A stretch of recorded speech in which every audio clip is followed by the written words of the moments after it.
From the Tri-States news leader, this is WGEM News at 10.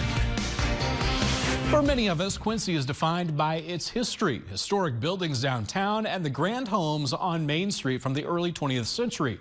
But not far from those well-kept neighborhoods are decaying eyesores. Some have partially collapsed, and even more alarming, there are families still trying to call them home.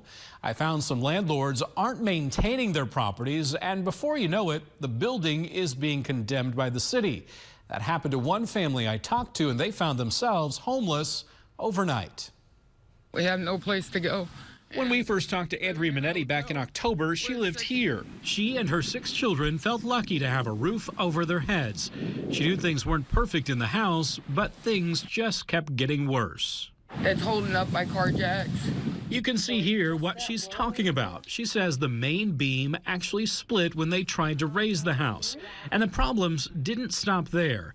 These are the ceilings caving in a bedroom and a bathroom.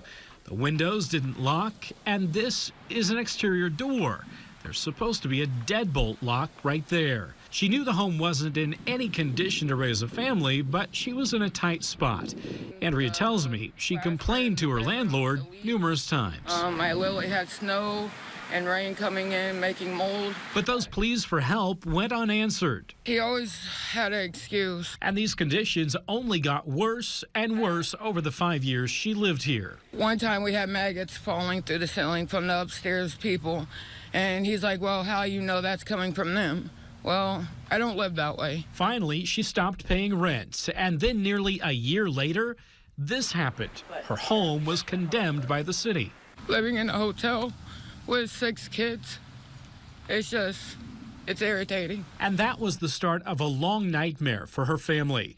But not an unfamiliar story for Lisa Wagoda. She's a tenant advocate for the Safe and Livable Housing Committee. This isn't rocket science. She's not only an advocate, but also a landlord herself.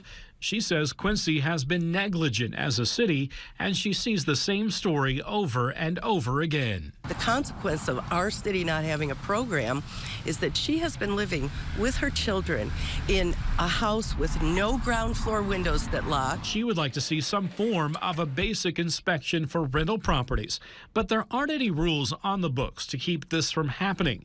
The city council would have to act on an ordinance, and it's unclear what it might include.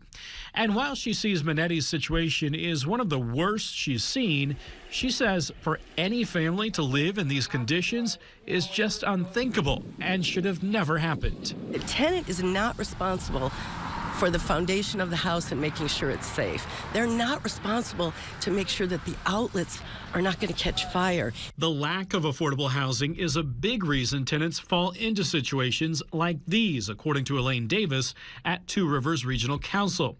She says families are reaching out to her office for help more than ever. Families like Minetti's. So right now the problem is just trying to find a house or an apartment, because she does have 6 kids, and so we need at least a 4-bedroom. Her office works to subsidize rent and help families find affordable housing that is clean and safe. The home that Minetti and her family were staying in doesn't meet that standard, and she has a message for other landlords in the city. Fix your properties, keep them safe. It's time for our citizens to call our aldermen. And next week, we're asking city leaders how a property like this falls through the cracks. What does the city require for a rental? And why haven't city council members passed some kind of a basic safety ordinance for nuisance properties? One of the most surprising things we found might be the number of properties owned by council members.